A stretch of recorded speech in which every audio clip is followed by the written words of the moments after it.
Good evening, all of you. On behalf of Professional Development Committee of the Western India Regional Council, the Institute of Cost Accountants of India, I welcome all of you for the webinar series for UPSC ICOS preparation for newly qualified cost accountants.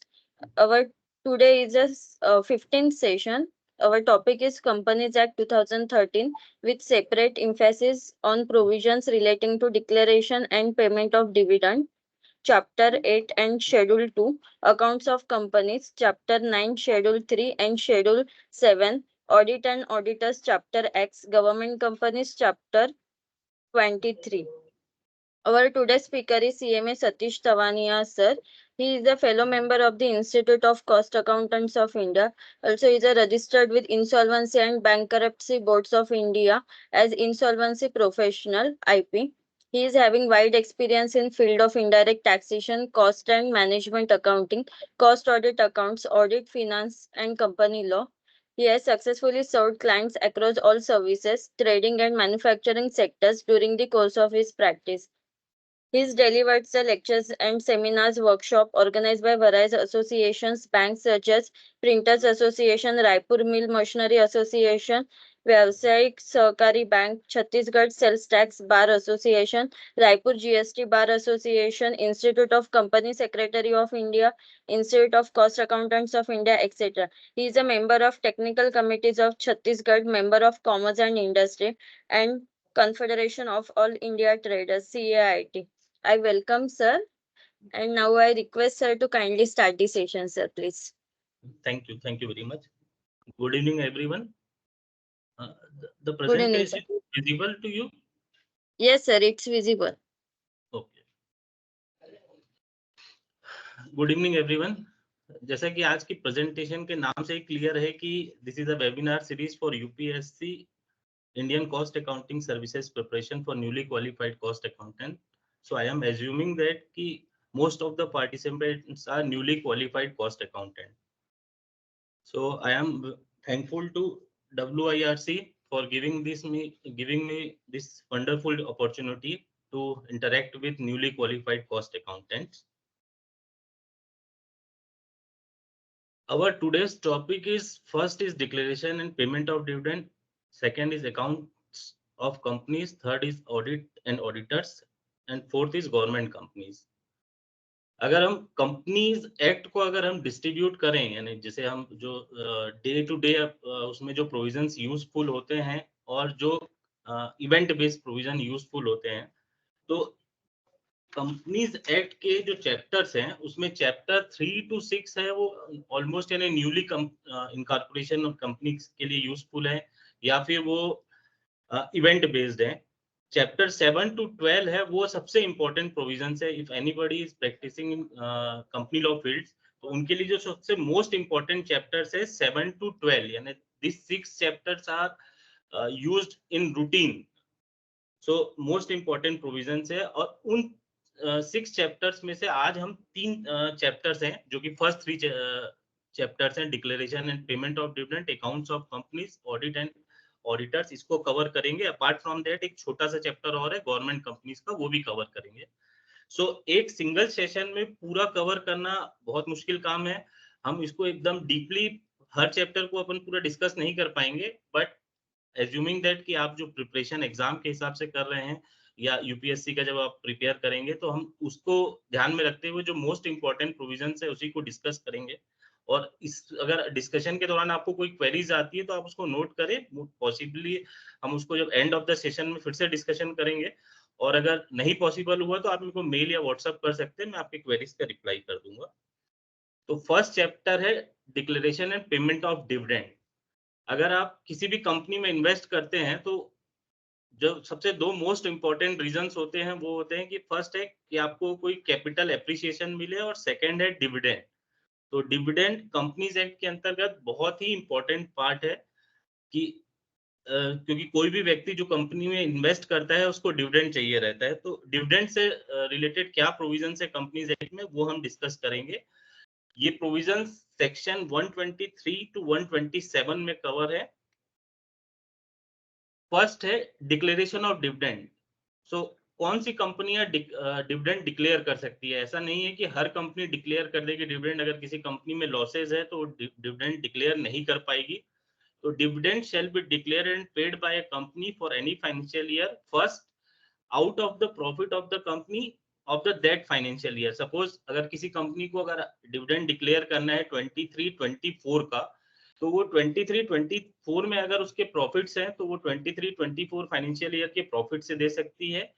और इन case अगर 23-24 में profits नहीं है but they are having accumulated profit from previous financial years, तो वो उनके previous financial year से भी डिविडेंड डिक्लेयर कर सकती है। सो डिविडेंड डिक्लेयर करने के लिए फर्स्ट रिक्वायरमेंट है कि there should be a profit, either profit उसी फाइनेंशियल ईयर का हो या उसके पहले फाइनेंशियल ईयर का अगर एक्यूमुलेटेड प्रॉफिट है, अगर surplus in profit and loss account है, तो वो उसके से भी डिविडेंड को डिक्लेयर किया जा सकता है।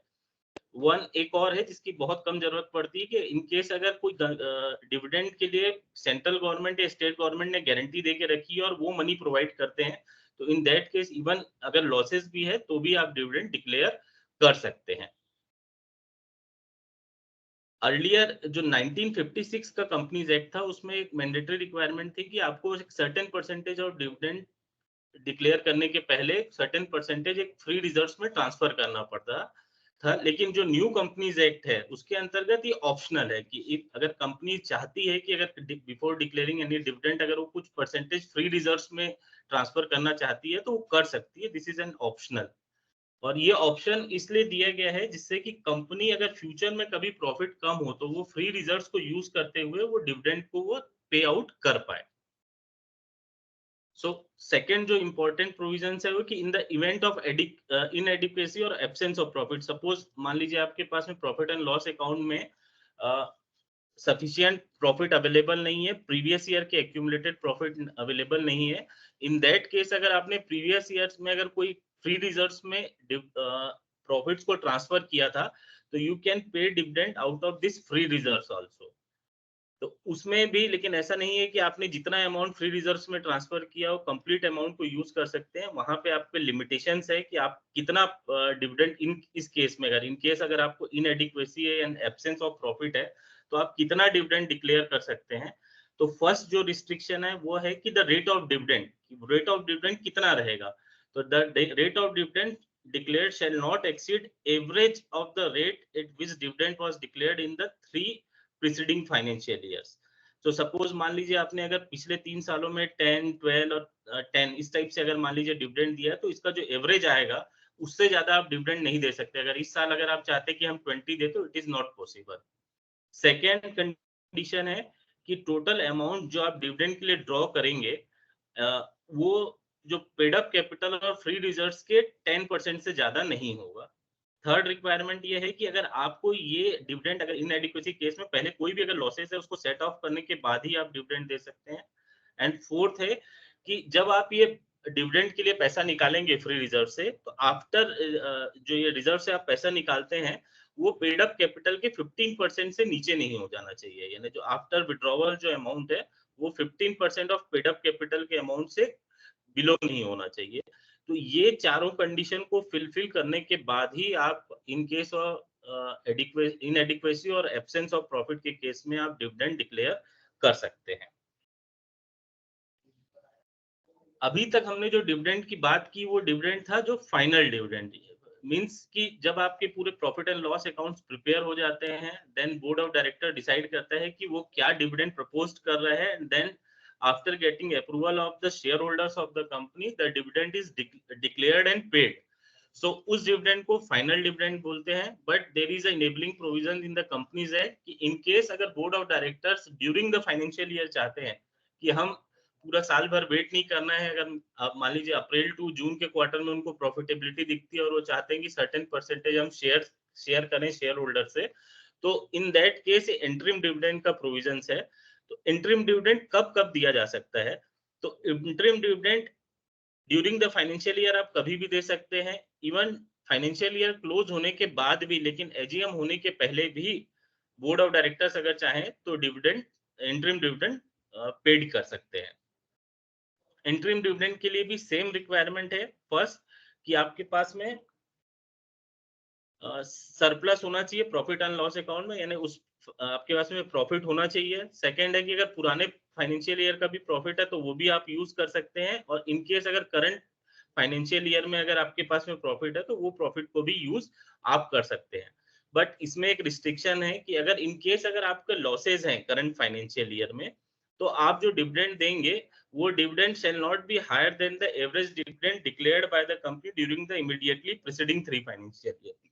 तो जो कंडीशन अभी आपने अपन ने देखी थी कि जो फर्स्ट वाली उसमें थी कि इन केस ऑफ इनएडिक्वेसी आप जो अगर फ्री रिजर्व से डिविडेंड देते हैं, उसमें जो वन ऑफ द कंडीशन थी वो कंडीशन यहाँ पे भी एप्लीकेबल होगी इन केस अगर करंट फाइनेंशियल ईयर में लॉस है। अब suppose a company has declared dividend either it is interim और फाइनल डिविडेंड, तो what will be the time limit? तो फर्स्ट है कि आपको जैसे ही आपने डिविडेंड डिक्लेयर किया विद इन 5 डेज आपको डिविडेंड डिक्लेयर करने के आपको सेपरेट बैंक अकाउंट एक ओपन करना है और उस अकाउंट में आपको ये पैसा ट्रांसफर कर देना है, और नेक्स्ट 30 डेज के अंतर्गत आपको उसको डिविडेंड को डिस्ट्रीब्यूट कर देना है। अगर मान लीजिए आपने किसी कारणवश सपोज जो शेयर होल्डर है लोकेट नहीं हो पा रहा है, आपने डिविडेंड भेजा लेकिन वो इन कैश नहीं करवा रहा है, तो उस केस में क्या होगा? तो उस केस में जो अनपेड डिविडेंड अकाउंट आपको ओपन करना है, ये जो 30 डेज जैसे ही एक्सपायर होंगे, जो टाइम लिमिट है कि डिविडेंड को डिस्ट्रीब्यूट करने की, तो सेक्शन 124 के अंतर्गत एक आपको अनपेड डिविडेंड अकाउंट ओपन करना है और उसमें ये डिविडेंड को आपको ट्रांसफर कर देना है। अब सपोज आपने 30 डेज एक्सपायर हुए, आपने within 7 days unpaid dividend account में पैसा रख दिया। अब इस पैसे का क्या होगा? तो उस केस में आपको 7 इयर्स तक ये अकाउंट को मेंटेन करना है। अगर 7 ईयर में अगर आपका शेयर होल्डर आता है और आपसे डिविडेंड की डिमांड करता है, तो आफ्टर वेरीफाइंग द रिकॉर्ड्स आप उसको डिविडेंड पे कर देंगे। आफ्टर 7 इयर्स, अगर 7 इयर्स में वो अनपेड डिविडेंड अकाउंट में जो डिविडेंड पड़ा है वो अनक्लेम्ड ही रहता है, तो उस केस में आपको आफ्टर 7 इयर्स एक स्पेशल फंड बना हुआ है under section 125 investor education and protection fund. So उस इन्वेस्टर एजुकेशन प्रोटेक्शन फंड में आपको डिविडेंड को ट्रांसफर कर देना है।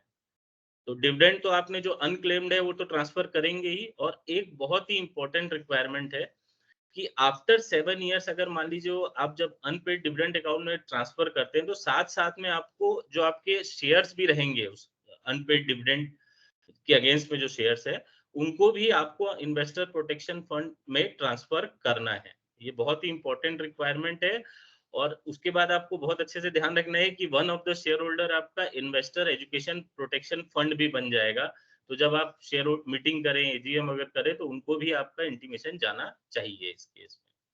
तो ये डिविडेंड से संबंधित रिक्वायरमेंट थी कि कब डिविडेंड डिक्लेयर कर सकते हैं। उसके बाद अगर आप डिविडेंड डिक्लेयर करते हैं तो उसको डिपॉजिट कैसे करना है, अगर वो अनपेड रह जाता है तो उसको आपको कैसे ट्रीट करना है। तो ये सब जो रिक्वायरमेंट है सेक्शन 124 125 में अपना प्रिस्क्राइब्ड है।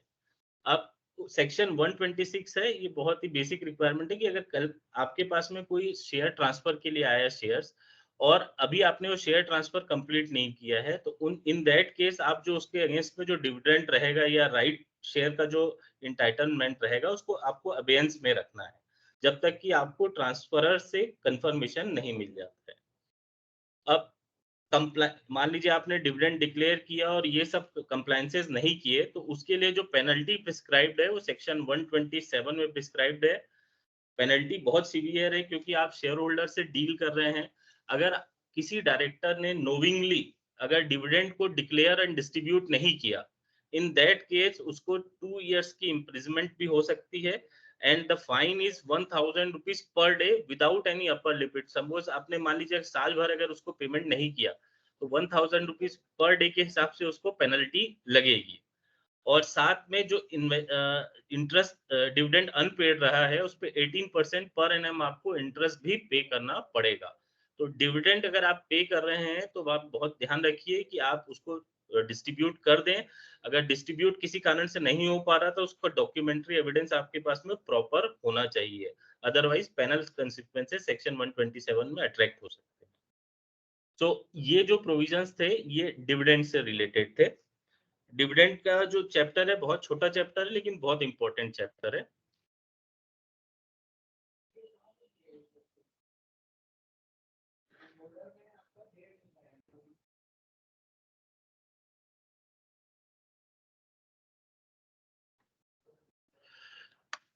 द नेक्स्ट चैप्टर जिसको हम अपन डिस्कस करेंगे, chapter 9, accounts of companies. We all are cost accountants and accounts अपने लिए बहुत इंपॉर्टेंट है। तो ये चैप्टर और जो आने वाला चैप्टर है ऑडिट एंड ऑडिटर्स, वो दोनों चैप्टर बहुत इंपॉर्टेंट है। पूरे कंपनीज एक्ट में सबसे बड़े चैप्टर्स में भी है ये, और बहुत इंपॉर्टेंट चैप्टर है।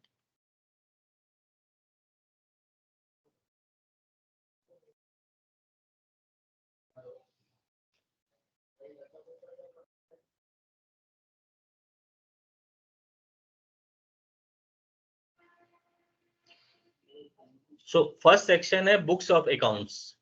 सो बुक्स ऑफ अकाउंट्स आपको कहाँ मेंटेन करना है, ये जो रिक्वायरमेंट है सेक्शन 128 में प्रिस्क्राइब्ड है। Every company shell prepare and keep its registered office books of accounts and other relevant books and papers and financial statement for every financial year, which give a true and fair view of the state of affairs of the company, including that of its branch and offices। ये बहुत important है। Suppose एक company का registered office Delhi में है, but उसकी जो branches है वो ऑल ओवर इंडिया में है।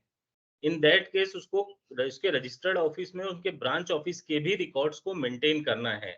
ऐसा नहीं है कि आप ब्रांचेस में ब्रांचेस का अकाउंट मेंटेन कर लिए, तो भी इन केस आपको रजिस्टर्ड ऑफिस में भी उसका ब्रांच अकाउंट मेंटेन करना है।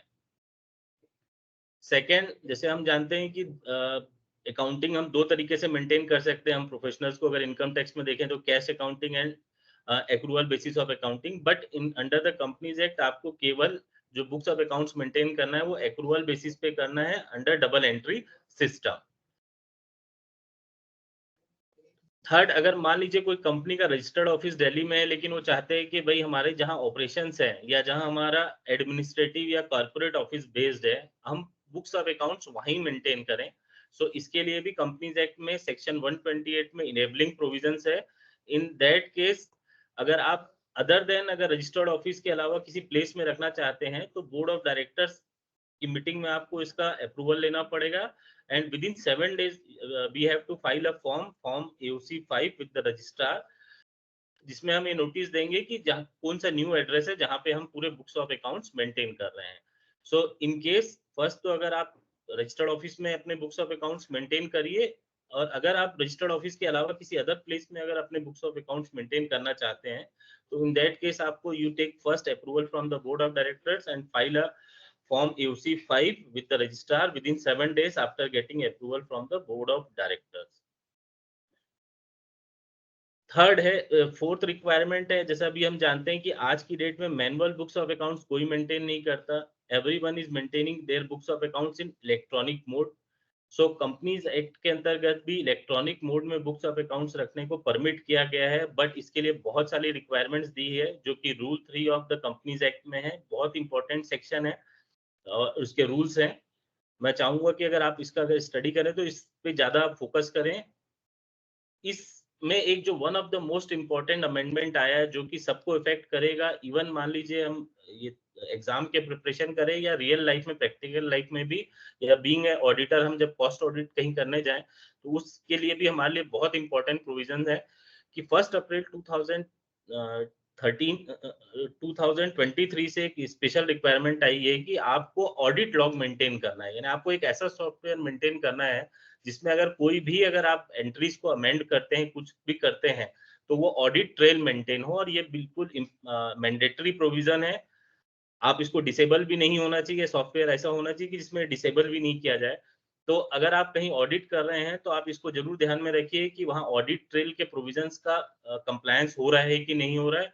इन केस अगर उन्होंने ऑडिट ट्रेल में अगर कुछ चेंजेस किया है, कुछ अमेंडमेंट किया है, तो उसको अपने को ऑडिट करते समय विशेष रूप से ध्यान रखना चाहिए, क्योंकि डिपार्टमेंट भी जब आएगा, तो अगर आपने कोई भी एंट्री को मॉडिफाई किया है, तो उसको वो उसके ऊपर एक्सप्लेनेशन मांगेगा।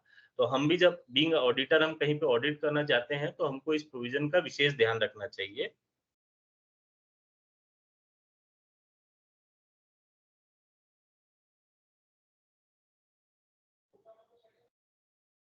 जैसा अभी हमने डिस्कस किया था कि ब्रांच ऑफिस के में हमको अकाउंट्स मेंटेन करना है, तो इसमें भी पॉसिबल कि आप डे टू डे बेसिस पे नहीं कर पाए, तो उनके लिए ऑप्शन दिया हुआ है कि आप क्वार्टरली इंटरवल पे आप अकाउंट्स को रजिस्टर्ड ऑफिस में भेज सकते हैं। इसी सेक्शन में और भी प्रोविजंस है, जिसमें कि डायरेक्टर्स को इंस्पेक्शन का राइट्स दिया हुआ है। तो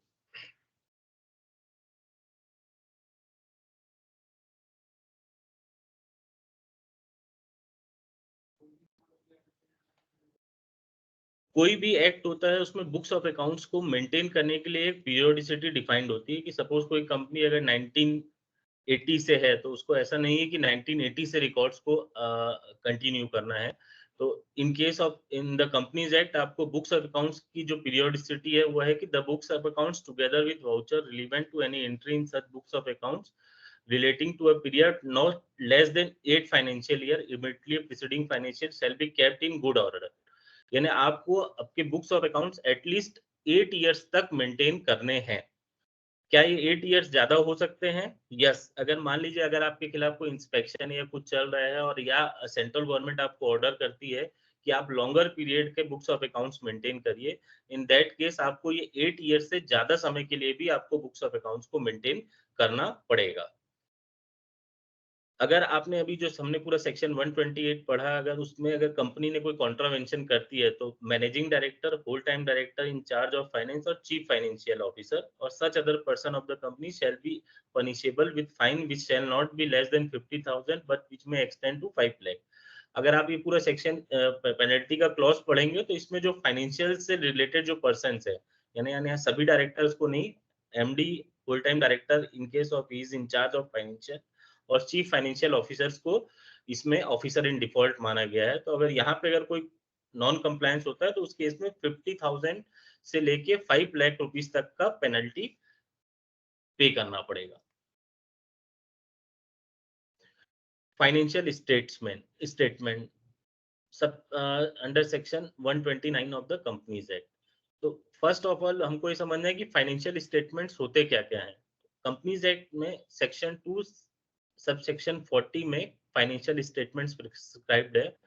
so financial statements includes balance sheet, profit and loss account, cash flow statement, statement of change in equity और एनी अदर जो भी उसके एक्सप्लेनरी स्टेटमेंट्स होते हैं, ये सब फाइनेंशियल स्टेटमेंट में इंक्लूड है।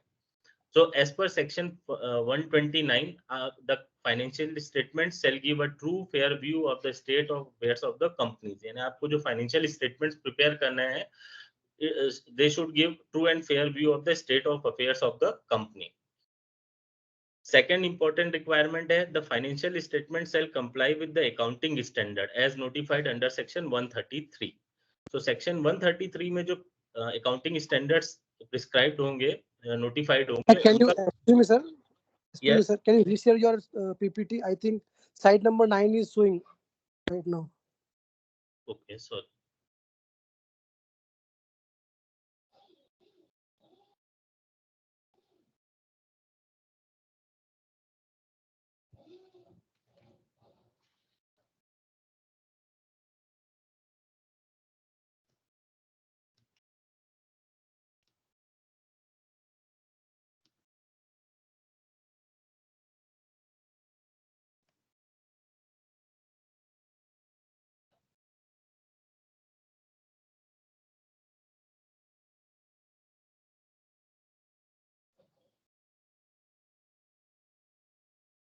the PPT number 12 is visible or not?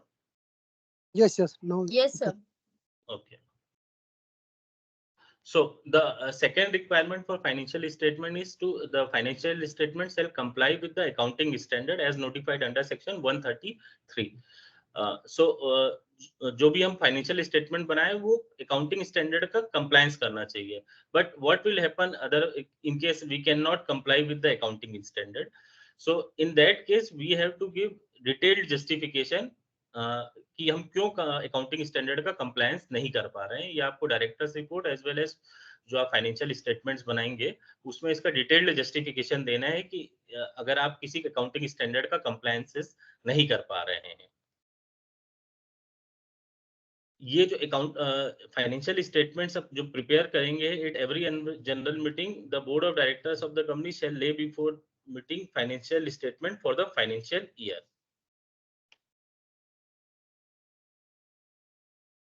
सो ये तो हो गया कि कंपनी की बात की अपनी कंपनी खुद अपने फाइनेंशियल स्टेटमेंट्स बनाएगी। In case the company is having one और मोर subsidiaries, in that case in addition to the financial statement they also have to prepare consolidated financial statements of all the subsidiary in the same form। जैसे कि वो खुद के financial accounts बना रहे हैं वैसे की वैसे ही वो कंसोलिडेटेड फाइनेंशियल स्टेटमेंट्स बनाएंगी। कंपनीज एक्ट के अंतर्गत ये दोनों consolidated financial statement and stand alone financial statement registrar of companies के पास फाइल करना मैंडेटरी है।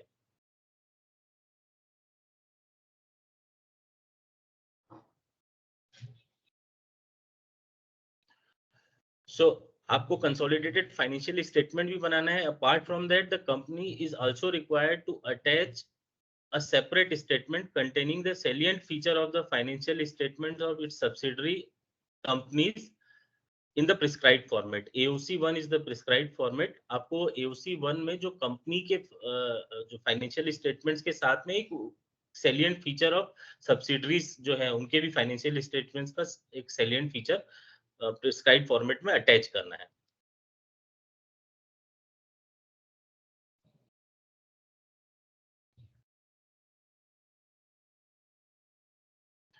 Central government has power to exempt any class or classes of companies from complying this requirement of consolidated financial statement. Contravention of section 129, अगर in case of contravention of section 129, managing director, whole-time director in charge of finance, CFO and any other person charged by the board with the duty of complying with this requirement can be penalized with the imprisonment of a term which may be extended to 1 year and the penalty of rupees 50,000 which may be extended to 5 lakh rupees. तो इस case में भी severe penalty है। इन case अगर हम कहीं पे अगर एमडी या हम फाइनेंस के इंचार्ज हैं तो हमको इंश्योर करना है कि हम जो फाइनेंशियल स्टेटमेंट है टाइमली प्रिपेयर करें, ट्रू एंड फेयर व्यू में प्रिपेयर करें, जो कि जिससे कि ये पेनल्टी हमारे पे कभी अट्रैक्ट ना हो। एक न्यू सेक्शन कंपनीज एक्ट में जोड़ा गया है, पीरियोडिकल फाइनेंशियल स्टेटमेंट। जैसा आप सब जानते होंगे, अगर आप लिस्टेड कंपनीज देखते हैं कि they are publishing their results on quarterly basis, but there is no such requirement in case of a unlisted company.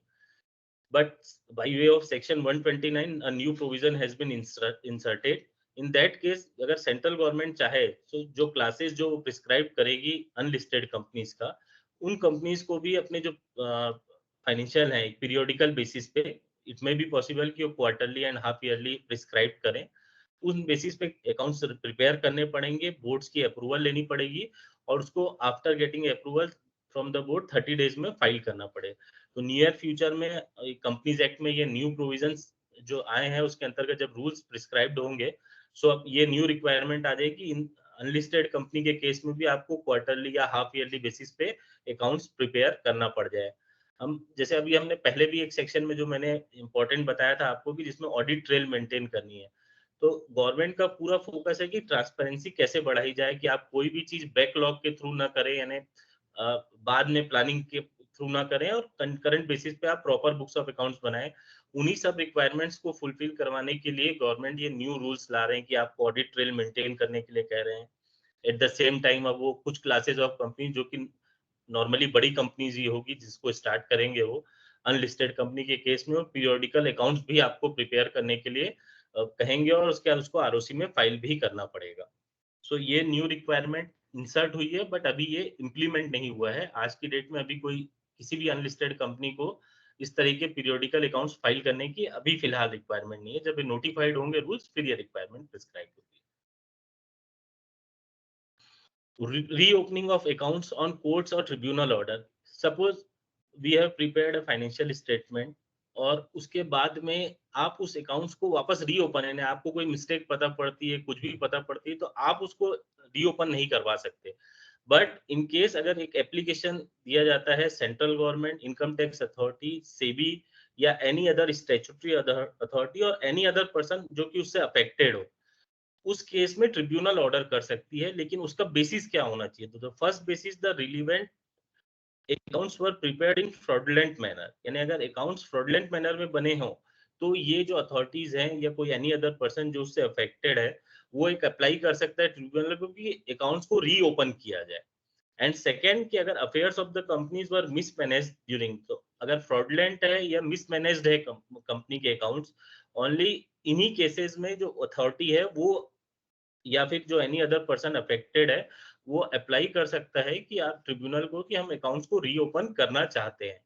आप इसमें ध्यान देंगे तो इसमें कंपनी खुद नहीं, यानी अगर आइदर कंपनी को पता पड़ा कि भाई उनसे कुछ फ्रॉड हो गया है या उनसे कुछ गलती हो गई है, तो उस केस में वो कंपनी खुद ओपन नहीं कर सकती अकाउंट्स, लेकिन बाकी लोग अप्लाई करवा सकते हैं कि भाई इनके अकाउंट्स को रीओपन किया जाए। तो इन दैट केस अकाउंट्स को रीओपन किया जा सकता है, बट रीओपनिंग का भी एक पीरियड है कि आप 8 इयर्स के जो पुराने अकाउंट्स हैं 8 इयर्स तक के, उन्हीं को रीओपन करा सकते हैं, उनसे पहले के नहीं। अनलेस कि अगर कोई पहले से सेंट्रल गवर्नमेंट ने अकाउंट्स के लिए अपने को ऑर्डर रखा हो कि आप ये अकाउंट्स को मेंटेन करेंगे, अदरवाइज 8 इयर्स तक के अकाउंट्स को रीओपन किया जा सकता है। सो सेक्शन 133 में रीओपनिंग ऑफ अकाउंट्स है। वॉलंटरी रिवीजन का भी एक प्रोविजन है सेक्शन 131 में, कि सपोज अगर कंपनी को पता पड़ता है कि जो उन्होंने फाइनेंशियल स्टेटमेंट या बोर्ड ऑफ डायरेक्टर्स की रिपोर्ट अगर जो बनाई है वो कंप्लाई नहीं करती है provision of section 129 and 134, in that case अगर कंपनी चाहे तो ट्रिब्यूनल को एक एप्लीकेशन दे सकती है for reopening of accounts for preceding 3 financial year. यानी आप देखेंगे सेक्शन 130 में 8 इयर्स तक के अकाउंट्स को आप रीओपन करवा सकते हैं। अगर कंपनी वॉलंटरी कराती है कि उसने कंप्लायंस नहीं किया है सेक्शन 129 और 134 का, उस केस में ये जो मैक्सिमम अकाउंट जो पीरियड ओपन किया जा सकता है वो 3 फाइनेंशियल ईयर का है। इस केस में भी ट्रिब्यूनल एक नोटिस देगी central government income tax authorities को कि अगर वो कोई रिप्रेजेंटेशन देना चाहे, और उसके बेसिस पे वो डिसीजन लेगी। और ये रिवीजन भी आप ऐसा नहीं कि मान लीजिए आपने 1 साल का रिवाइज किया, फिर 1 साल बाद आपको कुछ गलती पता पड़ती है, वंस एक ही बार आप रिवाइज कर सकते हैं।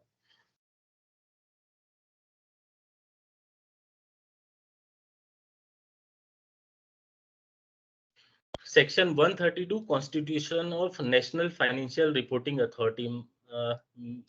इन माय ओपिनियन आपने सबने एनएफआरए इसका नाम जरूर सुना होगा, बिकॉज अभी तक जितने भी जैसे अकाउंटिंग प्रोफेशन है या जो तीनों प्रोफेशनल इंस्टीट्यूट को गवर्न उन्हीं की तीनों प्रोफेशनल बॉडीज ही करती थी। यानी सीए इंस्टीट्यूट को आईसीआई गवर्न करती है, कॉस्ट अकाउंटेंट इंस्टीट्यूट को आईसीआई अपना कॉस्ट अकाउंटेंट इंस्टीट्यूट कर रहा है, और सीएस को सीएस का।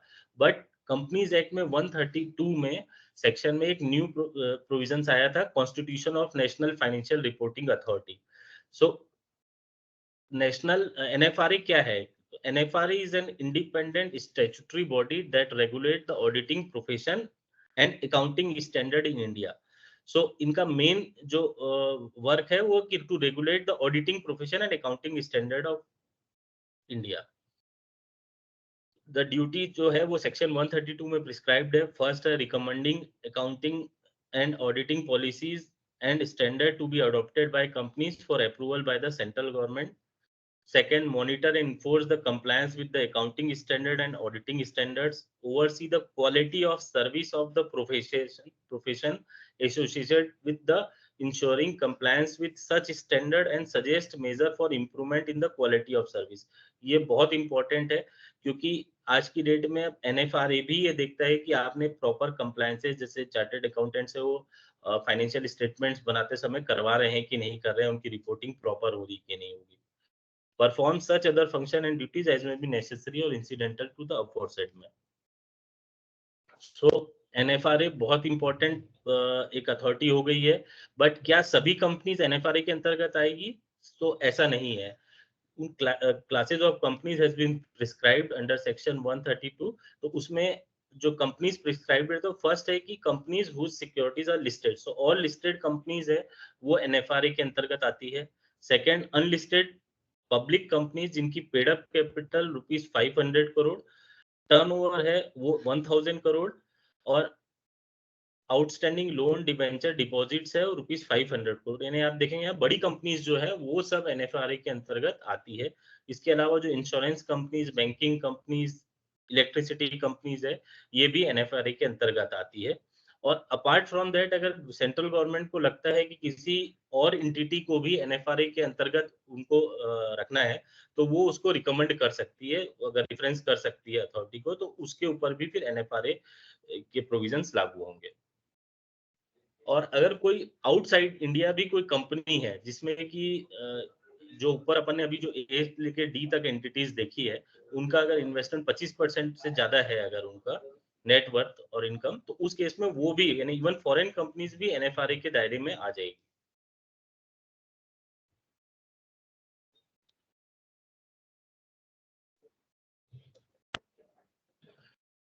नेक्स्ट प्रोविजन है फाइनेंशियल स्टेटमेंट। तो इस प्रोविजन में फाइनेंशियल स्टेटमेंट्स के बारे में बस यही मेंशन किया गया है कि फाइनेंशियल स्टेटमेंट को साइनिंग कैसे होगी.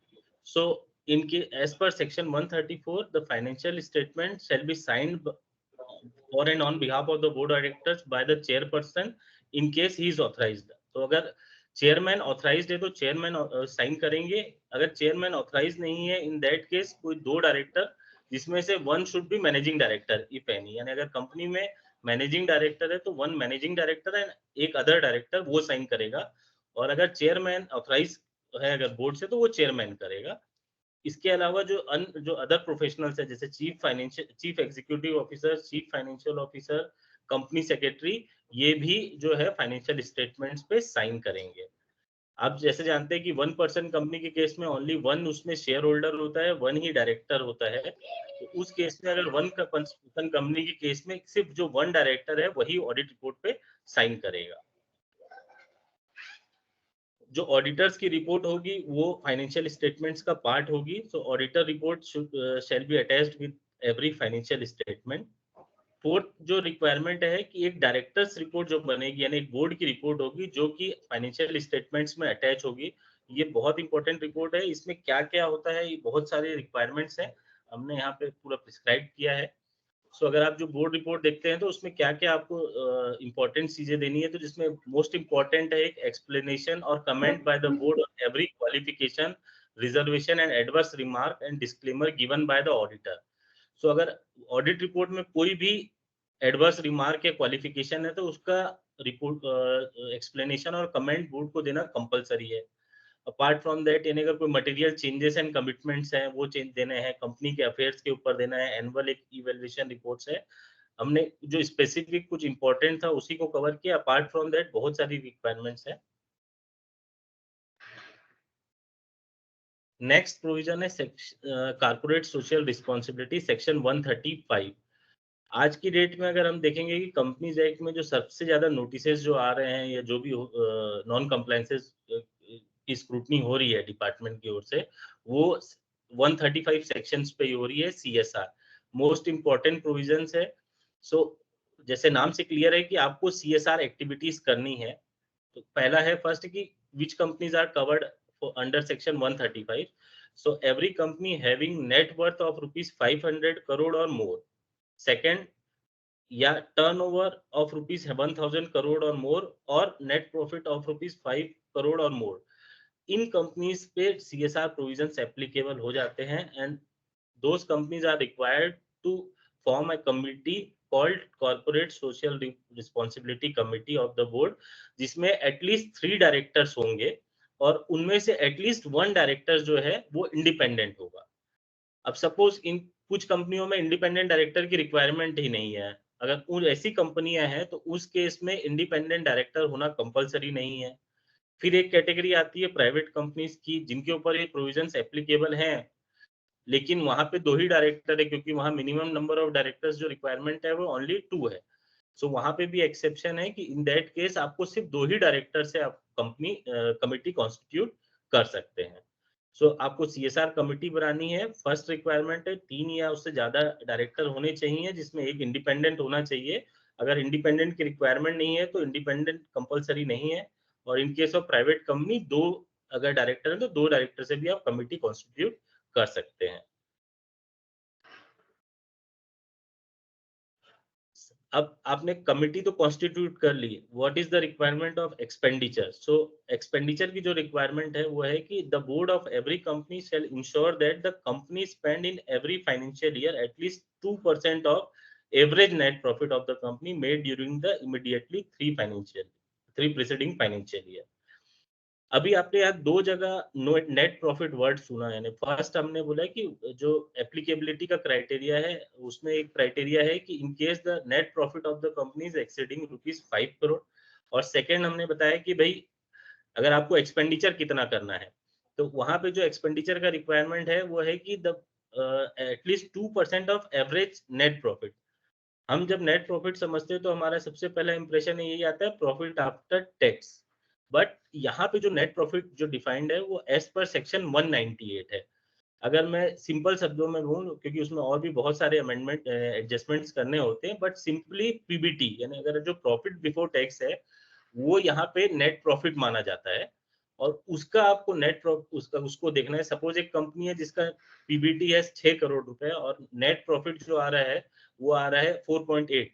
सो अपने को ऐसा लगेगा कि 4.8 है, नेट प्रॉफिट 5 करोड़ से कम है, इसके ऊपर एप्लीकेबल नहीं है। तो ऐसा नहीं है, आपको जो प्रॉफिट की कैलकुलेशन करनी है वो एज पर सेक्शन 198 करनी है, जहां पे कि प्रॉफिट बिफोर टैक्स का क्राइटेरिया है। सो जो एग्जांपल मैंने दिया है कि किसी कंपनी का अगर पीबीटी 6 करोड़ है और पीएटी 4.8 है, उस केस में भी उसके ऊपर सीएसआर के प्रोविजंस एप्लीकेबल हो जाएंगे। उस केस में वंस अगर आपके ऊपर सीएसआर के प्रोविजंस एप्लीकेबल हो गए, तो फिर अब आपको ये नहीं देखना है कि मेरे प्रीवियस ईयर में प्रॉफिट कम था तो उसको मैं एवरेज नेट प्रॉफिट में लूं कि नहीं लूं। वंस अगर आपके ऊपर प्रोविजंस एप्लीकेबल हो गए, तो आपको प्रीसीडिंग 3 इयर्स का सेम 198 से प्रॉफिट को कैलकुलेट करना है, और उस प्रॉफिट का एवरेज निकाल के प्रीसीडिंग 3 इयर्स का उसका 2% आपको सीएसआर एक्टिविटीज में नेक्स्ट फाइनेंशियल ईयर में एक्सपेंडिचर करना है।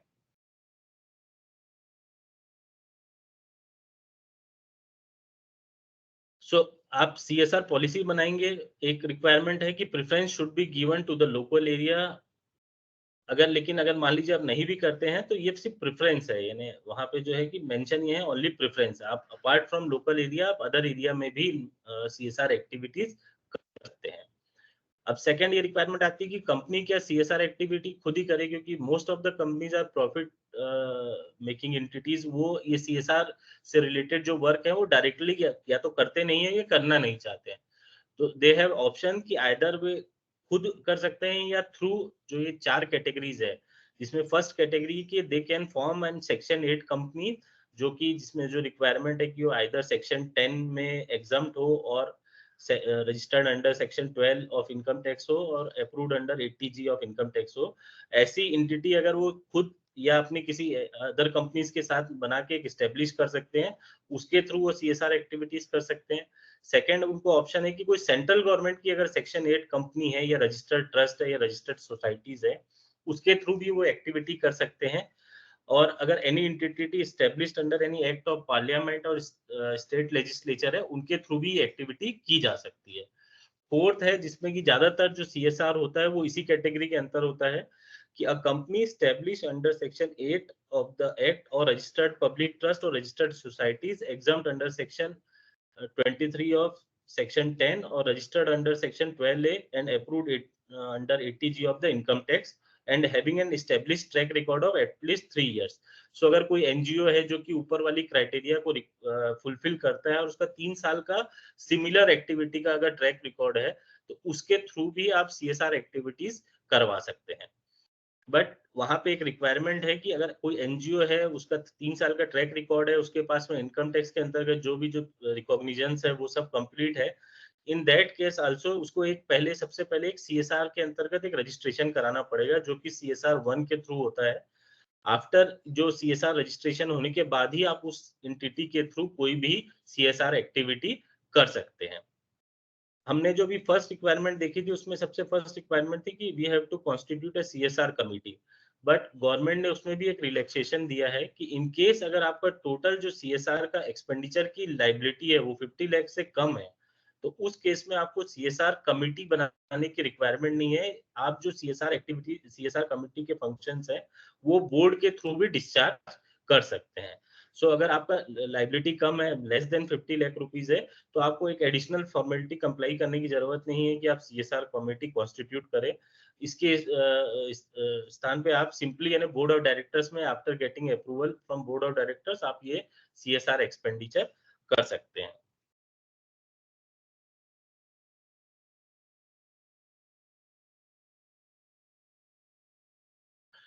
सपोज आपके ऊपर सीएसआर एक्सपेंडिचर की लाइबिलिटी है, but due to any reason, due to non availability of sufficient fund आपने वो सीएसआर का खर्चा नहीं किया, इन दैट केस क्या होगा?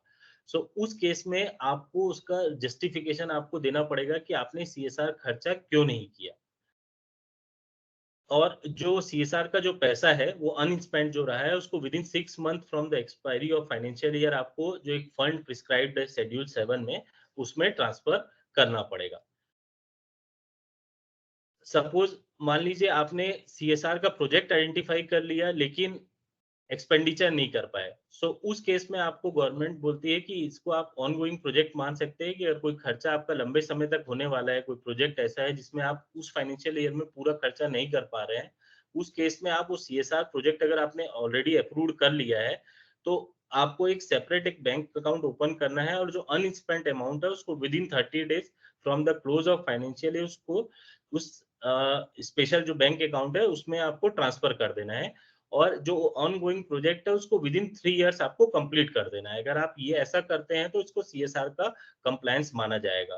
तो सपोज आपने 23-24 में आपको कोई CSR की एक्सपेंडिचर की लायबिलिटी थी, आपने उसको फुलफिल नहीं कर पाए बट आपने CSR का प्रोजेक्ट आइडेंटिफाई कर लिया और वो प्रोजेक्ट ऐसा है कि जो आपको साल भर, 2 साल, मैक्सिमम 3 साल तक में कंप्लीट हो जाएगा। तो उस केस में आप एक सेपरेट बैंक अकाउंट ओपन करके अगर वो पैसा ट्रांसफर कर देते हैं 30th अप्रैल तक, तो आपका वो कंप्लायंस माना जाएगा और आपको 3 साल में वो खर्चा करना है। सपोज़ लेकिन आपने 3 साल में भी खर्चा नहीं किया, तो उस केस में फिर से वही रिक्वायरमेंट आ जाएगी कि आपको जो अनस्पेंट अमाउंट रहेगा, उसको नेक्स्ट 30 डेज़ में आपको जो एक स्पेशल फंड बना है शेड्यूल 7 में, उसमें आपको वो पैसे को अनस्पेंट अमाउंट को ट्रांसफर करना पड़ेगा। एक सिचुएशन ये भी हो सकती है CSR में जब आप खर्चा कर रहे हैं कि आपको खर्चा करना है 1 करोड़ रुपीज़ एंड आपने जो प्रोजेक्ट आइडेंटिफाई किया है वो 1 एंड हाफ करोड़ का है। सो ये यहाँ पे भी इनेबलिंग प्रोविजंस CSR में दिए गए हैं कि इन केस अगर आपने जो अमाउंट स्पेंड करना है उससे एक्सेस अमाउंट अगर आपने एक्सपेंडिचर कर दिया है, तो जो एक्सेस अमाउंट है वो आपका फ्यूचर जो ऑब्लिगेशन रहेगा नेक्स्ट 3 फाइनेंशियल ईयर का, उसमें आप उसको सेट ऑफ कर सकते हैं। बस रिक्वायरमेंट ये है कि आपको स्पेसिफिकली बोर्ड में आपको मेंशन करना पड़ेगा, जो आपकी डायरेक्टर्स रिपोर्ट बनेगी जहाँ आप CSR की रिपोर्टिंग करेंगे, वहाँ आपको ये स्पेसिफिकली ये मेंशन करना पड़ेगा कि आपने एक्सेस अमाउंट किया है which will be adjusted in next 3 financial year against your future CSR obligations.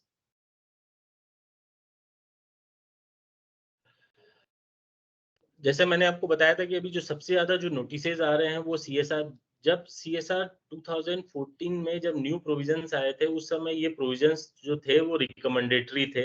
इसमें कोई भी पैनल प्रोविजंस वगैरह प्रिस्क्राइब नहीं थे। But after few years government ने इसका इम्पोर्टेंस जाना और उसको एक मैंडेटरी प्रोविजंस बना दिया है और इसके नॉन कंप्लायंस की जो पेनल्टी है वो भी बहुत ही सीवियर है। सो जो पैनल प्रोविजंस जो प्रिस्क्राइब्ड हैं कि इन केस अगर आप कोई भी नॉन कंप्लायंस करते हैं सेक्शन 135 का और खर्चा नहीं करते हैं, डिफ़ॉल्ट करते हैं, तो उस केस में जो पेनल्टी है this is will be twice the amount required to be transferred by the company यानी जो अमाउंट कंपनी को ट्रांसफर करना था, सपोज़ अगर आपको 1 करोड़ रुपए ट्रांसफर करना था, तो जो मैक्सिमम पेनल्टी है वो 2 करोड़ रुपए और 1 crore rupees whichever is less यानी इस केस में आपको मैंडेटरी 1 करोड़ रुपीज़ की पेनल्टी कंपनी को लग जाएगी। और अदर डायरेक्टर के केस में जो अमाउंट है उसका 1/3 और 2 lakh rupees whichever is less. So penalty बहुत सीवियर है और ये इंपॉर्टेंट प्रोविजंस है, गवर्नमेंट का बहुत फोकस है इसमें। सो ये इंपॉर्टेंट प्रोविजंस है one of the companies act का।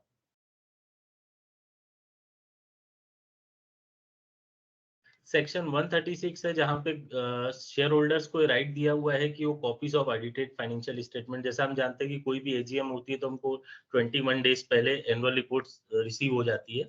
उसी से वही प्रोविजंस यहाँ सेक्शन 136 में मेंशन किए हुए हैं। सेक्शन 137 है जिसमें कि फाइलिंग रिक्वायरमेंट है कि आप सपोज आपने फाइनेंशियल स्टेटमेंट प्रिपेयर कर लिए बोर्ड ऑफ डायरेक्टर्स में शेयर होल्डर्स की अप्रूवल भी ऑब्टेन कर ली after getting approval of the share holder in the annual general meeting आपको विद इन 30 डेज ये अकाउंट्स को रजिस्ट्रार ऑफ कंपनीज के पास में सबमिट करना है जो फॉर्म है एओसी फॉर्म में है और अगर कंसोलिडेटेड अकाउंट्स फाइनेंशियल स्टेटमेंट्स भी हैं तो उसको भी आपको रजिस्ट्रार ऑफ कंपनीज के पास में फाइल करना है।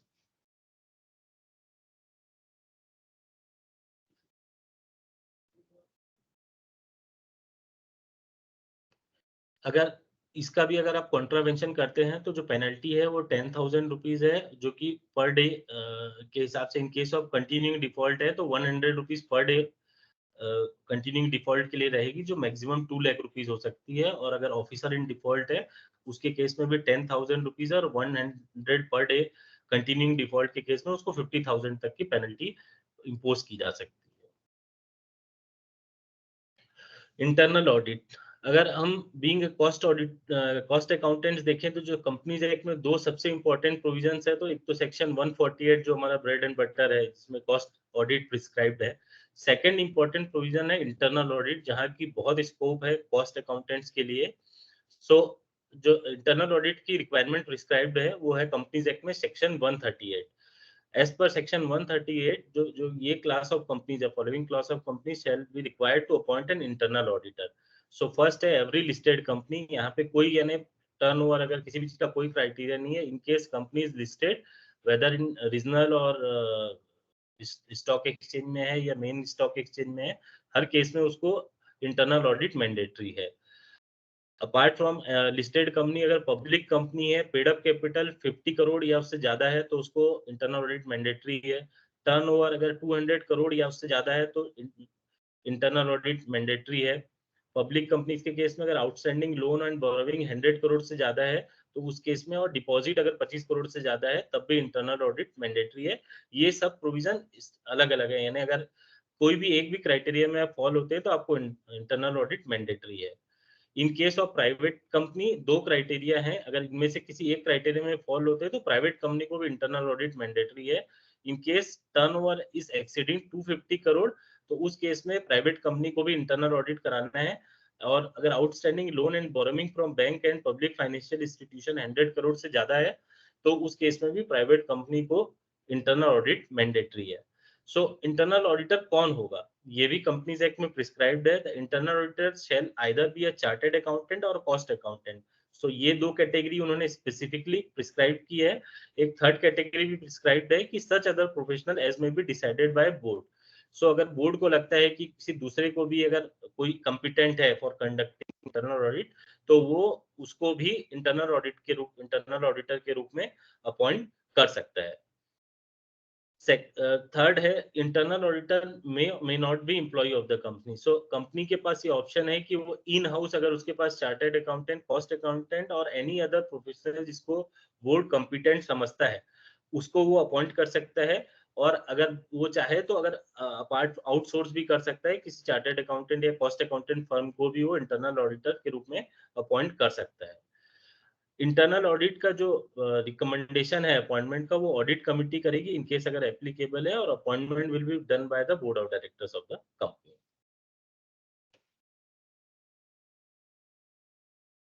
जो हमारा डिस्कशन का नेक्स्ट चैप्टर है वो ऑडिट एंड ऑडिटर्स।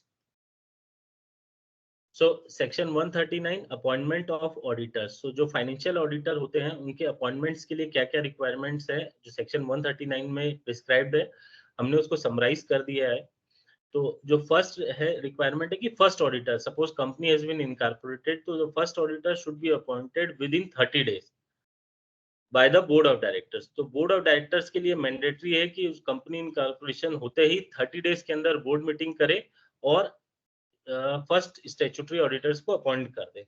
अगर मान लीजिए उन्होंने 30 डेज में अपॉइंटमेंट नहीं किया, then the power will be go to the share holders of the company. तो उनको नेक्स्ट 90 डेज में ईजीएम करके वहां पे आपको फर्स्ट ऑडिटर का अपॉइंटमेंट करना है। फर्स्ट ऑडिटर का अपॉइंटमेंट हो जाने के बाद जो सब्सिक्वेंट ऑडिटर्स है उनका जो अपॉइंटमेंट होगा वो एनुअल जनरल मीटिंग में होगा। जैसे फर्स्ट जो ईजीएम होगी उसमें आपका स्टैट्यूटरी ऑडिटर अपॉइंट होंगे और वो जो उनकी पोस्ट है वो नेक्स्ट 5 ईयर्स तक होल्ड करेंगे। उनका पीरियड जो रहेगा वो 6th एजीएम के कंक्लूजन तक रहेगा। सो आपको जो ऑडिटर अपॉइंट करना है, आप उसको 1 या 2 साल के लिए नहीं करना है, आपको ऑडिटर अपॉइंटमेंट हमेशा 5-5 साल के लिए करना है। उसके बाद जो मैक्सिमम टेन्योर होगा, तो कुछ क्लास ऑफ कंपनीज है जिनके लिए जैसे जो टेन्योर है वो भी प्रिस्क्राइब किया हुआ है कि भाई आप कितने टर्म के लिए अपॉइंट करेंगे, वहाँ रोटेशन ऑफ डायरेक्टर्स एप्लीकेबल है।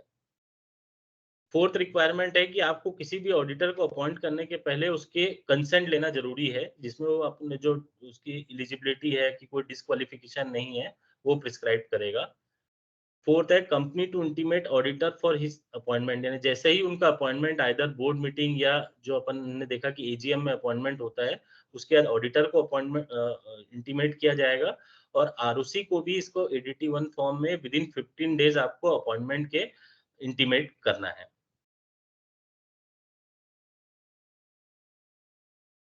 ऑडिटर का अपॉइंटमेंट के लिए भी ऑडिट कमेटी रिकमेंड करेगी, बाद में बोर्ड उसको रिकमेंड करेगा और finally appointment will be done by the share holders of the company. हमारे आज एक चैप्टर है इंपॉर्टेंट है गवर्नमेंट कंपनीज। तो in case of government companies जो आपका ऑडिटर का अपॉइंटमेंट है वो कंपनी खुद नहीं करती, यानी बोर्ड ऑफ डायरेक्टर्स भी नहीं करते, शेयर होल्डर्स भी नहीं करती। In that case the appointment will be made by the controller and auditor general, CAG के द्वारा अपॉइंटमेंट किया जाता है। So in case of first auditor the CAG has to appoint them within 60 days from the registration of the company. और अगर मान लीजिए CAG ने 60 डेज में अपॉइंट नहीं किया तो नेक्स्ट 30 डेज में ऑडिटर उसको अपॉइंट कर, बोर्ड ऑफ डायरेक्टर्स उनको अपॉइंट कर सकते हैं।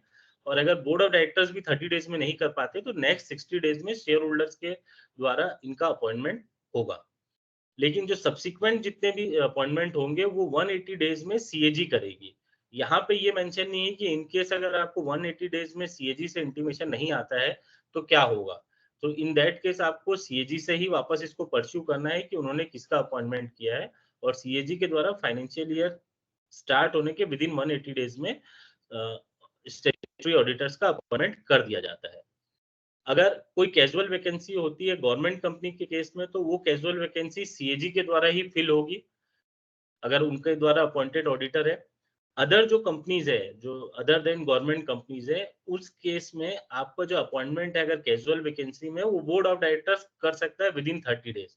लेकिन अगर वो कैजुअल वैकेंसी का रीजन है रेजिग्नेशन, तो उस केस में जो अपॉइंटमेंट है वो बोर्ड ऑफ डायरेक्टर्स करेगा और उसके 3 महीने में वापस उसको एजीएम से उसका अप्रूवल भी लेगा। सो इस केस में आपको विद इन 3 मंथ आपको एजीएम में उसका ईजीएम या एजीएम में आपको उसको अपॉइंटमेंट करना है। आप जैसे देखेंगे कि ऑडिटर्स को बहुत इम्पोर्टेंस दिया गया है न्यू कंपनीज एक्ट में। जैसे रिटायरिंग ऑडिटर, जैसे हमने अभी ऊपर डिस्कस किया है कि भाई टर्म्स होती है कि आप 1 या 2 साल की 5 इयर्स के लिए होंगे अपॉइंटमेंट, और भी 2 टर्म के लिए नॉर्मली फर्म्स जो होती है कुछ क्लास ऑफ कंपनीज में। तो आपको रिटायरिंग ऑडिटर को ही रीअपॉइंटमेंट करना है अनलेस कि वो कोई डिस्क्वालीफाइड नहीं हो या उन्होंने अनविलिंगनेस शो कर दिया हो। और उसके बाद अगर अगर आप उनको हटाना चाहते हैं तो उस केस में आपको एक स्पेशल रेजोल्यूशन पास करना पड़ेगा। अगर आप रिटायरिंग ऑडिटर को रीअपॉइंट नहीं करना चाहते तो उसके लिए आपको स्पेशल रेजोल्यूशन की रिक्वायरमेंट है। सपोज अगर एक एजीएम है जिसमें कि अगर कोई ऑडिटर अपॉइंट ही नहीं हो पाया, इन दैट केस जो एग्जिस्टिंग ऑडिटर है उसी को कंटिन्यू माना जाएगा। रिमूवल ऑफ डायरेक्टर्स, जैसे अभी हमने डिस्कस किया कि ऑडिटर्स को बहुत इंपॉर्टेंस दिया गया कंपनीज एक्ट के अंतर्गत। जैसे आप देखेंगे कि कंपनी को चलाते डायरेक्टर्स हैं, बट अगर मेरी कंपनी के किसी डायरेक्टर को रिमूव करना चाहूँ तो मेरे को ओनली सिंपल मेजोरिटी यानी by way of ordinary resolution मैं किसी भी डायरेक्टर्स को रिमूव कर सकता हूँ। But for removing auditor I have to pass special resolution, यानी 3/4 मेजोरिटी से मेरे को रेजोल्यूशन पास करना है। उसके अलावा मेरे को सेंट्रल गवर्नमेंट की अप्रूवल भी लेनी है। सो जो ऑडिटर्स को बहुत इंपॉर्टेंस दिया गया है न्यू कंपनीज एक्ट में। अगर ये तो हो गया रिमूवल का, अगर लेकिन अगर कोई ऑडिटर वॉलंटरली रिजाइन करना चाहता है तो वो before completion of his term अगर वो रिजाइन कर सकता है उस केस में। लेकिन उसके ऊपर मैंडेटरी रिक्वायरमेंट है कि वो 30 डेज में आरओसी को इंटीमेट करे एडीटी 3 फॉर्म में विद द रीजंस कि वो क्यों रिजाइन करना चाह रहा है। और इन केस ऑफ गवर्नमेंट कंपनी है तो उसको सीएजी को इंटीमेशन देना पड़ता है कि वो क्यों रिजाइन करना चाह रहा है। अगर वो 30 डेज में वो नहीं करता है तो इन दैट केस उसके ऊपर पेनल्टी इम्पोज हो सकती है ऑफ ₹50,000 और उसका रेम्यूनरेशन जो कम हो।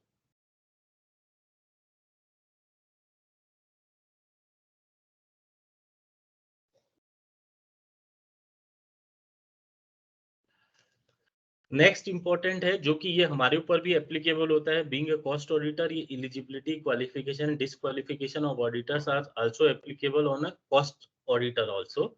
सो एलिजिबिलिटी जो स्टैट्यूटरी ऑडिटर्स के लिए है कि फर्स्ट है कि वो एक चार्टर्ड अकाउंटेंट होना चाहिए या ऐसी चार्टर्ड अकाउंटेंट फर्म्स होना चाहिए जहां पे मेजोरिटी जो है वो चार्टर्ड अकाउंटेंट्स हो, तो उन्हीं को आप एज ए ऑडिटर अपॉइंटमेंट कर सकते हैं।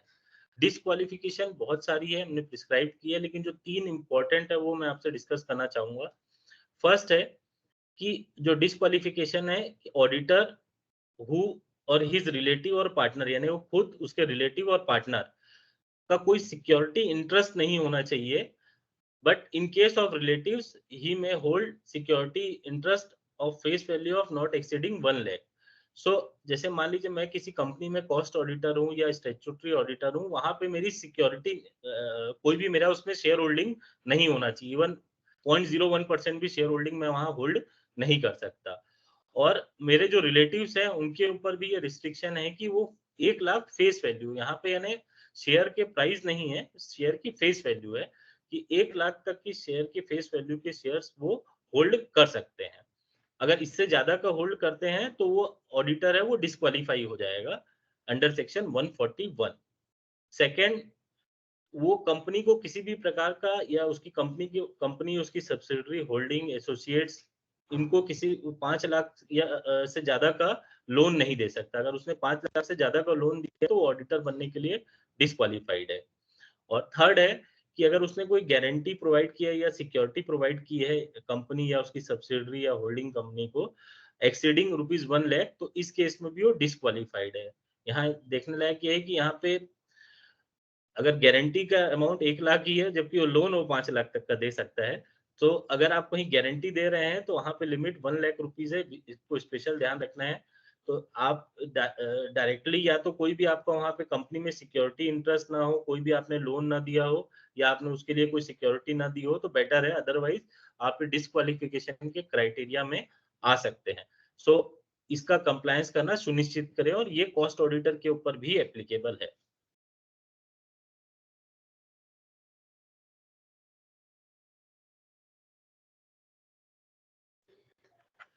रेम्युनरेशन ऑफ ऑडिटर्स, तो जो स्टैट्यूटरी ऑडिटर्स होते हैं उनका remuneration will be decided at a general meeting. So उनका जो रेम्युनरेशन है वो शेयर होल्डर्स के द्वारा ही निर्धारित किया जाता है। बट जो फर्स्ट ऑडिटर होते हैं जिनका अपॉइंटमेंट बोर्ड ऑफ डायरेक्टर्स कर सकता है, उनका रेम्युनरेशन भी बोर्ड डिसाइड कर सकता है। और ये जो रेम्युनरेशन है उसमें fee, any expenses incurred in connection with audit include है, और expenses of any facility extended to him। But लेकिन अगर कोई एनी अदर सर्विसेज प्रोवाइड कर रहा है, जैसे सपोज वो टैक्स ऑडिट भी कर रहा है स्टैट्यूटरी ऑडिटर, सो उसका अमाउंट को रेम्युनरेशन में इंक्लूड नहीं किया जाता। Section 143 prescribe the power and duties of auditor and इसमें जो उनको पावर्स दिए गए हैं वो जो भी स्टैट्यूटरी ऑडिटर्स को सेक्शन 143 में बहुत वास्ट पावर है। Every auditor of company shall have right to access at all time to the books of accounts and voucher of the company, whether kept at the registered office or at such other place, shall be entitled to require from the officer of the company such information explanation as he may consider necessary। so उनका access company की सभी books of accounts पे है, vouchers पे है। Second, वो जो भी एक्सप्लेनेशन अगर चाहता है या इंफॉर्मेशन चाहता है वो उनसे ले सकता है। उसके अलावा बहुत सारे जैसे वेदर लोन और advances made by the company on the basis of security, ये सब जो डिटेल्स है वो भी वो सब ले सकता है।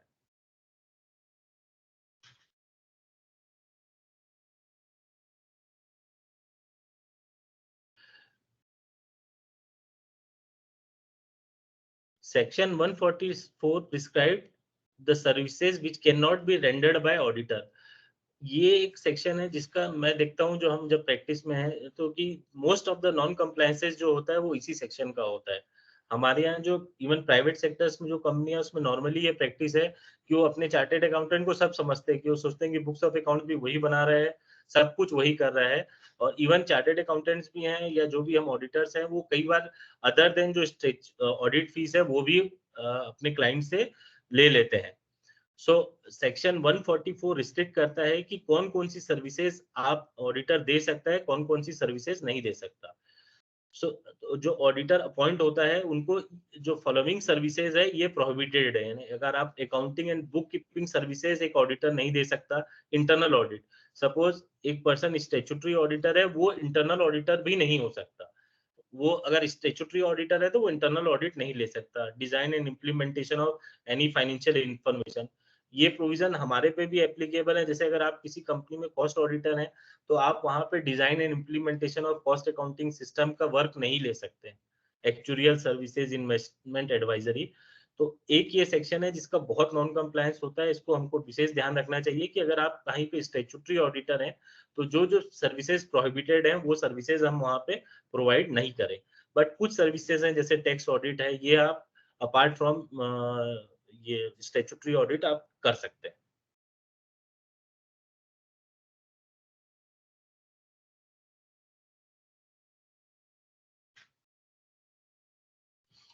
सेक्शन 142 में प्रिस्क्राइब है कि ऑडिटर जो है अपनी ऑडिट रिपोर्ट साइन करेगा और जो भी उसके क्वालिफिकेशन ऑब्जर्वेशन है वो ऑडिट रिपोर्ट में मेंशन करेगा, जो कि जो जनरल मीटिंग होगी उसमें उसको पढ़ा जाएगा, रीड आउट किया जाएगा। 146 में एक और रिक्वायरमेंट है कि auditor should attend annual general meeting. This is not optional, this is mandatory. But अगर कंपनी चाहे तो स्पेसिफिकली अगर उसको एग्जाम्प्ट करती है तभी वो एग्जाम्प्ट होगा, अदरवाइज ऑडिटर को एजीएम अटेंड करना मैंडेटरी है।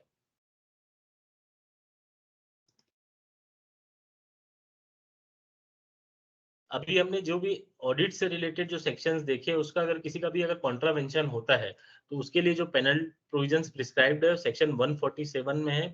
कुछ प्रोविजंस बहुत ही यानी पेनल जो कंसिक्वेंसेस है बहुत ही सीवियर है कि in case of default in complying with section of 139 to 146 अगर कोई कंपनी डिफॉल्ट करती है तो उस पर 25,000 से 5 लाख रुपए तक की पेनल्टी लग सकती है।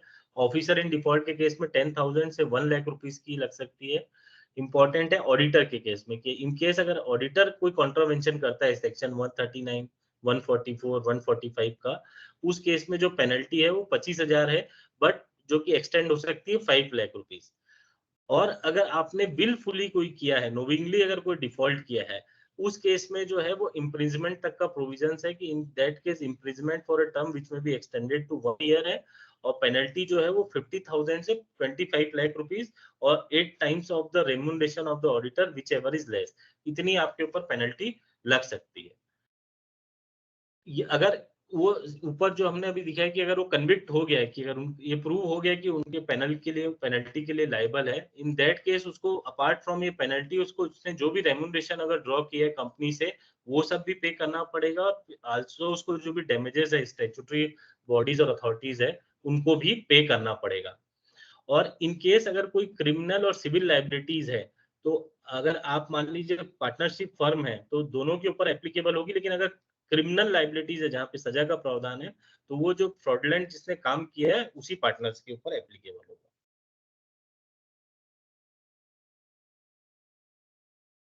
सेक्शन 148 पूरे डिटेल में हम डिस्कस नहीं करेंगे क्योंकि मेरे टाइम भी अपने पास कम अवेलेबल है और मेरे हिसाब से इसके ऊपर आपने स्पेसिफिक बहुत सारे सेशंस ऑलरेडी ले लिए होंगे, कॉस्ट ऑडिट से संबंधित है।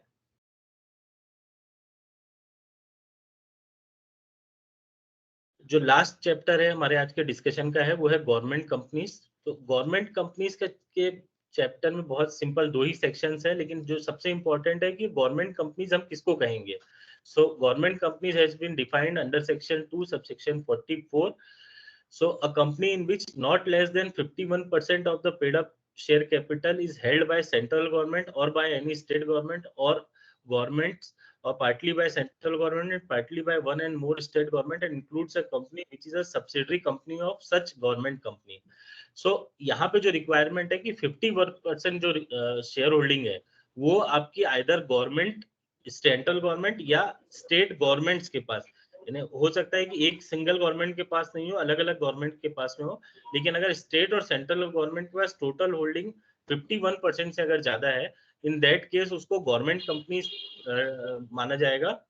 और अगर कोई कंपनी ऐसी कंपनी है जो कि subsidiary of a government company है तो उस केस में भी उसको गवर्नमेंट कंपनी माना जाएगा।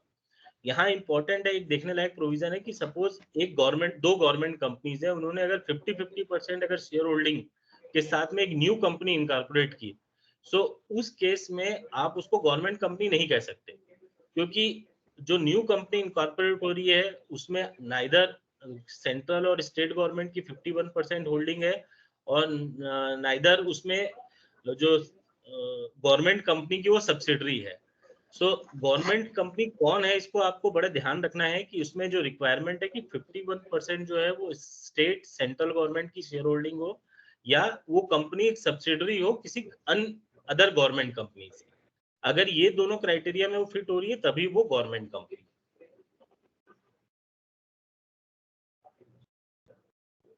गवर्नमेंट कंपनीज की केस में एक स्पेशल रिक्वायरमेंट है कि placing of annual report before the either, अगर उसमें सेंट्रल गवर्नमेंट अगर उसमें शेयर होल्डर है तो उसमें आपको पार्लियामेंट के बोथ हाउसेस में उसको रिपोर्ट्स को रखना है। ये जो रिपोर्ट है एजीएम होने के विद इन 3 मंथ प्रिपेयर करना है, और एज सुन एज उसके बाद जो भी इसमें नेक्स्ट सेशन होता है उसमें आपको उसको पार्लियामेंट के बोथ हाउस में आपको प्रेजेंट करना है। और अगर साथ में अगर कोई स्टेट गवर्नमेंट भी उसमें पार्टी है, शेयर होल्डर है, तो उस केस में ये जो एनुअल रिपोर्ट है वो both the house of state legislation में भी प्लेस की जाएगी। तो ये है अगर सेंट्रल गवर्नमेंट आपकी अगर उसमें शेयर होल्डर है। अगर सेंट्रल गवर्नमेंट नहीं है, ओनली वो स्टेट गवर्नमेंट्स के द्वारा या स्टेट दो से अधिक एक या अधिक स्टेट गवर्नमेंट ने मिलकर कोई कंपनी बनाई है, तो उस केस में वहां पे सिर्फ जो रिक्वायरमेंट रहेगी वो स्टेट लेजिस्लेचर में उसको प्लेस करने की रिक्वायरमेंट आएगी। Thank you.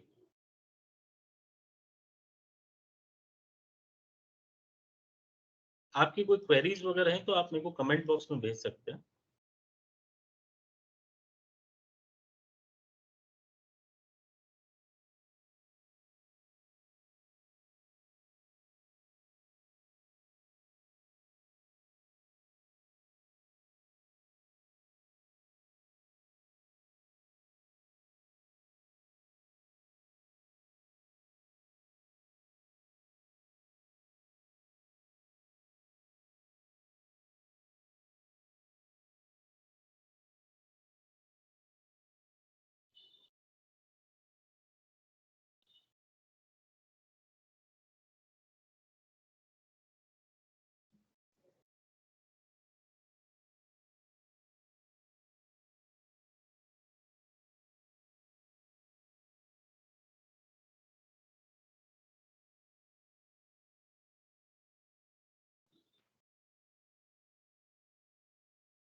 हाँ, कोई क्वेश्चन हो तो बताइएगा, नहीं तो फिर क्लोज करते हैं।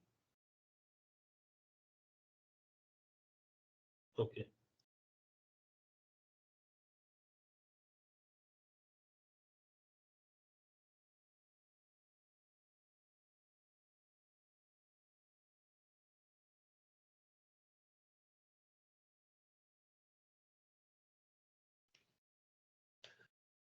जो हमारे को जो क्वेरी मिली है, फर्स्ट क्वेरी है कि generally registered companies place and corporate office are different then how books of accounts to be maintained. So हमने जो अभी जो बुक्स ऑफ अकाउंट्स का जो सेक्शन पढ़ा था उसमें जो रिक्वायरमेंट ये है कि आपको रजिस्टर्ड ऑफिस में आपको बुक्स ऑफ अकाउंट्स मेंटेन करना है, और जो कॉर्पोरेट ऑफिस में जो भी बुक्स ऑफ अकाउंट्स है उसको पीरियोडिकली यानी क्वार्टरली बेसिस पे वहाँ अपडेट हो जानी चाहिए। और अगर वो इलेक्ट्रॉनिक मोड पे अगर रिकॉर्ड रखे हुए हैं तो ये फैसिलिटी होनी चाहिए कि रजिस्टर्ड ऑफिस में उसको एक्सेस किया जा सके। सेकेंड जो क्वेरी है कि can cost auditor be appointed for both holding as well as its subsidiary. So there is no such restriction, आप दोनों कंपनियों में अपॉइंटमेंट हो सकता है, कोई ऐसी रिस्ट्रिक्शन नहीं।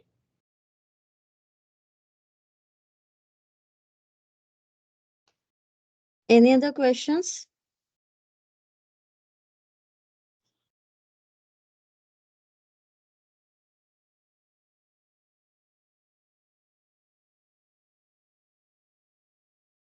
Sir, if there is no other questions, then we will conclude the session, sir. Okay, thank you. Thank you, sir, for the wonderful session. Thank you.